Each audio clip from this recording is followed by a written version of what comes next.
ஓம் நம சிவாய. வணக்கம். நான் ஜோதிடர் மகேஷ்ஜி பேசுகிறேன். திருமணத்திற்கு அவசியம் பார்க்க வேண்டிய விவாக சக்கரம். பொதுவாக திருமணத்துக்கு நம்ம முகூர்த்த நாள் பார்க்குறோம். நம்ம வசதிப்படி அதில் நல்ல நேரம் நல்ல நாள் எதுவோ அதை நம்ம தேர்ந்தெடுக்கிறோம். ஆனால் திருமணத்துக்கு விவாக சக்கரம்னு ஒன்று இருக்குது. விவாக சக்கரம்ங்கிறது ஒரு ஜோதிட கணக்கு. அந்த கணக்கில் அந்த விவாக சக்கரத்தில் வரக்கூடிய நட்சத்திரங்கள் சுபபலனை தரக்கூடிய நிலையில் இருந்தால் தான் அன்னைக்கு திருமணம் செய்யணும். இல்லைன்னா அன்னைக்கு திருமணம் செய்கிறவங்களுக்கு வாழ்க்கை சிறப்பாக இருக்கிறது இல்லை, நிறைய அசுப பலன்களை கொடுக்கும். அதே சமயத்தில் அந்த நட்சத்திரங்கள் சரியாக அமைஞ்சிருந்ததுன்னா நிச்சயமாக சுப பலன்களை கொடுக்கும். மற்ற விஷயங்கள் ஜாதகத்தில் இருந்தால் கூட இந்த விவாக சக்கரம் அவங்களுக்கு வாழ்க்கையில் ஒரு நல்ல நிலையை நல்ல பலனை கொடுத்துட்டே இருக்கும்.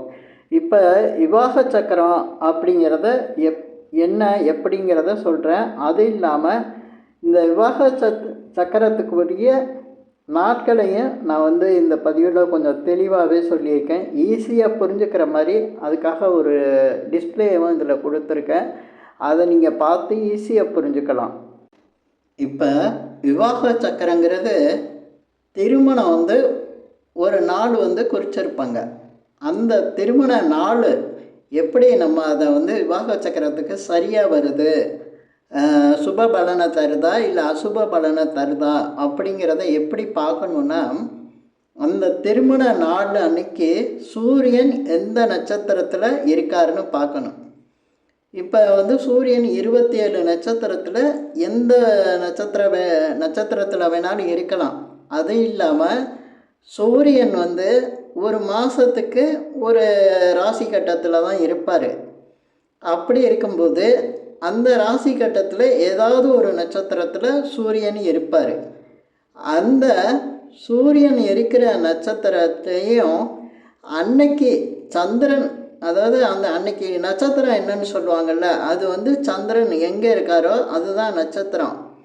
அந்த சந்திரன் இருக்கிற நட்சத்திரத்தையும் சூரியன் இருக்கக்கூடிய நட்சத்திரத்திலேருந்து சந்திரன் இருக்கக்கூடிய நட்சத்திரம் வரையும் நம்ம எண்ணி பார்க்கணும். எத்தனை நட்சத்திரம் வருதோ அந்த நட்சத்திரத்தை வச்சு தான் நம்ம சுபபலனையோ அசுப பலனையோ தெரிஞ்சுக்கலாம். இப்போ சூரியன் ஒரு அஸ்வினியில் இருக்கார் அப்படின்னா, அதே போல் சந்திரன் ரோகிணி நட்சத்திரத்தில் இருக்காருன்னா 4வது நட்சத்திரத்தில் இருக்காருன்னு தெரிஞ்சுக்கலாம்.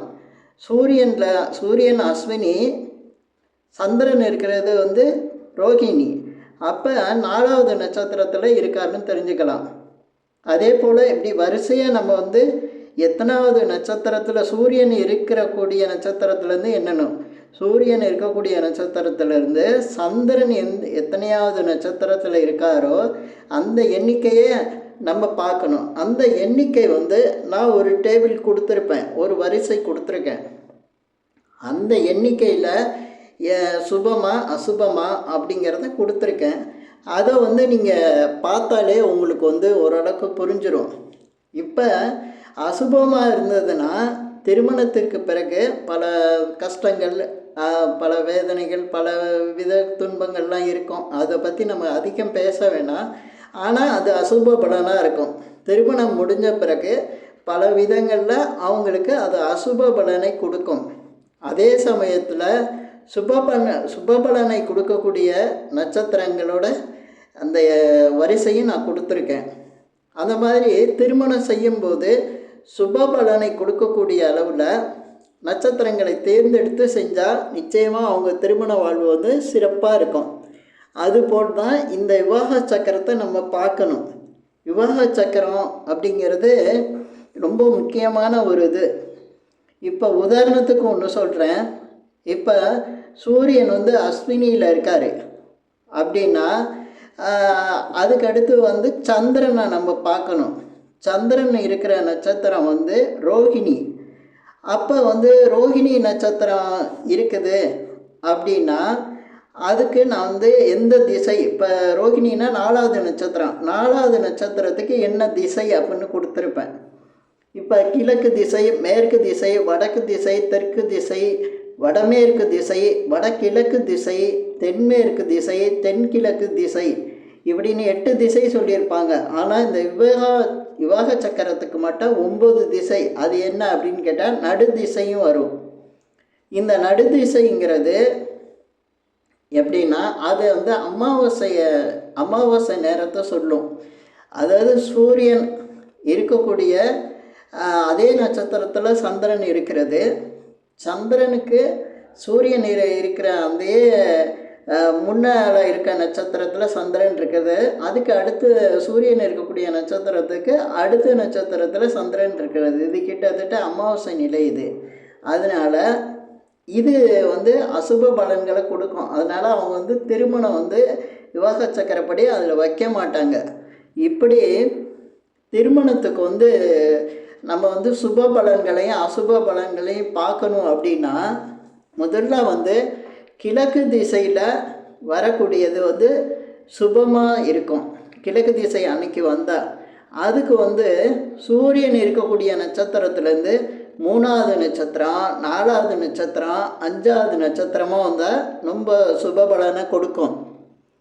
அதே போல் பார்த்திங்கன்னா அன்னைக்கு திருமணம் வச்சுருக்கக்கூடிய அன்னைக்கு வந்து சூரியன் இருக்கக்கூடிய நட்சத்திரத்திலிருந்து 15, 16, 17 இந்த நட்சத்திரம் வந்து அது மேற்கு திசையை குறிக்கும். அது வந்து அசுப பலனை கொடுக்கும். அதே போல் சூரியன் இருக்கக்கூடிய நட்சத்திரத்திலிருந்து திருமணம் செய்யக்கூடிய அன்னைக்கு சந்திரன் இருக்கக்கூடிய நட்சத்திரம் 21, 22, 23 இருந்ததுன்னா வடக்கு திசையை குறிக்கும். அது வந்து சுப பலனை தான் கொடுக்கும்.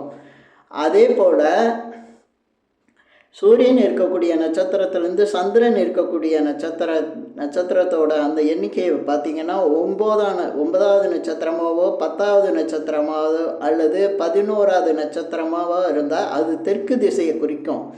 தெற்கு திசைனா அசுப பலனை தான் கொடுக்கும். அதே போல் இந்த சூரியன் இருக்கக்கூடிய நட்சத்திரத்திலேருந்து சந்திரன் இருக்கக்கூடிய நட்சத்திரம் 18, 19, 20 இருந்ததுன்னா அது வடமேற்கு திசையை குறிக்கும். வடமேற்கு திசை வந்து அசுப பலனை கொடுக்கும். அதே போல் சூரியன் இருக்கக்கூடிய நட்சத்திரத்திலேருந்து சந்திரன் இருக்கக்கூடிய நட்சத்திரம் 24, 25, 26 இருந்ததுன்னா அது வடகிழக்கு திசையை குறிக்கும். அது ரொம்ப சுப பலனை கொடுக்கும். அதே போல் சூரியன் இருக்கக்கூடிய நட்சத்திரத்திலிருந்து சந்திரன் இருக்கக்கூடிய நட்சத்திரம் 12, 13, 14 இருந்ததுன்னா அது தென்மேற்கு குறிக்கும். அது ரொம்ப சுப பலனை கொடுக்கும். அதே போல் சூரியன் இருக்கக்கூடிய நட்சத்திரத்தில் இருந்து சந்திரன் இருக்கக்கூடிய நட்சத்திரம் 6வது நட்சத்திரமாவோ 7வது நட்சத்திரமாவோ 8வது நட்சத்திரமாவோ வந்துட்டால் அது தென்கிழக்கு திசையை குறிக்கும். அது அசுப பலனை தான் கொடுக்கும். இப்போ அந்த சூரியன் இருக்கிற நட்சத்திரத்திலேயே சந்திரன் இருந்துட்டாலோ அல்லது அதுக்கு முன்னால் 27வது நட்சத்திரத்தில் இருந்தாலோ அல்லது சூரியன் இருக்கக்கூடிய நட்சத்திரத்துக்கு அடுத்த நட்சத்திரத்தில் 2வது நட்சத்திரத்தில் இருந்தாலும் அது வந்து நடு திசைன்னு சொல்லுவாங்க. மொத்தம் 8 திசை தான். இதில் வந்து விவாக சக்கரத்துக்கு 9 திசை வரும். இப்போ வரும்போது இந்த நடு திசைங்கிறது அசுப பலனை கொடுக்கும். அது வந்து கிட்டத்தட்ட அது அமாவாசையை குறிக்கக்கூடிய நேரம் அது. அதனால் இப்போ வந்து நான் சொல்லியிருக்கிறது மொத்தம் 8, 9 திசையை சொல்லியிருக்கேன். இந்த 9 திசைக்கும் சூரியன் இருக்கக்கூடிய நட்சத்திரத்திலிருந்து சந்திரன் இருக்கக்கூடிய நட்சத்திரம் எத்தனாவது நட்சத்திரமாக இருந்தால் இந்த சுப பலனையும் அசுப பலனையும் செய்யுங்கிறத சொல்லியிருக்கேன். இதை நீங்கள் கொஞ்சம் தெளிவாக பார்த்தீங்கன்னா நிச்சயமாக ஒரு நல்ல ஒரு இது கிடைக்கும். இல்லை நல்ல பலன்கள் வந்து கிடைக்கும். பொதுவாக வந்து கிழக்கு திசை வந்து சுபத்தையும் மேற்கு திசை வந்து அசுபத்தையும் வடக்கு திசை சுபத்தையும் தெற்கு திசை அசுபத்தையும் கொடுக்குது. இதே போல் வடமேற்கு வந்து அசுபம், வடகிழக்கு வந்து சுபம், தென்மேற்கு சுபம், தென்கிழக்கு அசுபம். அதே மாதிரி நடுதிசைன்னு சொல்லக்கூடிய சூரியனுக்கு முன்ன பின்ன நட்சத்திரங்களாக சந்திரன் இருக்கும்போது அது அசுப பலனை செய்யுது. இதை வந்து இதுதான் விவாக சக்கரங்கிறது. விவாக சக்கரத்தை இதன்படி தெரிஞ்சுக்கிட்டு திருமணம் செய்யும்போது ரொம்ப கவனமாக இருந்து செஞ்சால் ரொம்ப சிறப்பாக இருக்கும். அதே போல் திருமணத்திற்கு மொத்தம் 18 நட்சத்திரம் தான் சுப நட்சத்திரமாக வரும். திருமணம் செய்யக்கூடிய நட்சத்திரங்களாக இருக்கும். 9 நட்சத்திரங்கள் அதில் விளக்கப்பட்டது. அதனால் இந்த 18 நட்சத்திரத்துக்குள்ள இந்த நட்சத்திரங்கள் சூரியன்லேருந்து எண்ணி வரும்போது அந்த நட்சத்திரங்கள் வரும்போது அன்னைக்கு எந்த திசை உங்களுக்கு சரியாக இருக்கோ, அதாவது சரியாக இருக்கக்கூடிய திசையை இதில் சொல்லியிருக்கேன். அதுக்கு தகுந்த மாதிரி திருமண நாளை வந்து குறிக்கணும். அதே போல் ஏற்கனவே திருமணம் செஞ்சு அதாவது திருமணம் செய்கிற அன்னைக்கு விவாக சக்கரம் சரியில்லாதவங்க, அதனால் நிறைய சிரமப்படுறவங்க, கஷ்டப்படுறவங்க, இப்போ நல்ல ஒரு விவாக சக்கரம் உள்ள நாளை அந்த நட்சத்திரத்தை தேர்ந்தெடுத்து மறு திருமணம், இந்த மாங்கல்யம், அந்த சம்பந்தப்பட்ட கோயில்கள்லாம் இருக்குது. அதாவது மருமாங்கல்யம்னு சொல்லக்கூடிய கோயில்கள் நிறைய இருக்குது. அந்த விஷயத்தை கேட்டு நீங்கள் திரும்ப அந்த திருமணத்துக்கு நல்ல ஒரு விவாக சக்கர நாளாக தேர்ந்தெடுத்து சுபம் தரக்கூடிய நட்சத்திரத்தை தேர்ந்தெடுத்து அன்னைக்கு வந்து இந்த மருமாங்கல்ய திருமணத்தை வந்து நீங்கள் கோயில்களில் செய்யும்போது வாழ்க்கை வந்து சிறப்பாக மாறும். இதில் வந்து இந்த பதிவில் வந்து நான் சொல்லக்கூடிய ஒரு சிறப்பு பதிவு. இப்போ இந்த பதிவில் நான் சொன்ன விஷயங்கள் உங்களுக்கு பிடிச்சிருந்தா ஷேர் பண்ணுங்கள், லைக் பண்ணுங்கள். அதே போல் இந்த சேனலுக்கு சப்ஸ்கிரைப் பண்ணுங்கள். என்கிட்ட ஜாதகம் பார்க்கணுன்னா மட்டும் கீழே இருக்க என் நம்பருக்கு கால் பண்ணுங்கள். நன்றி, வணக்கம்.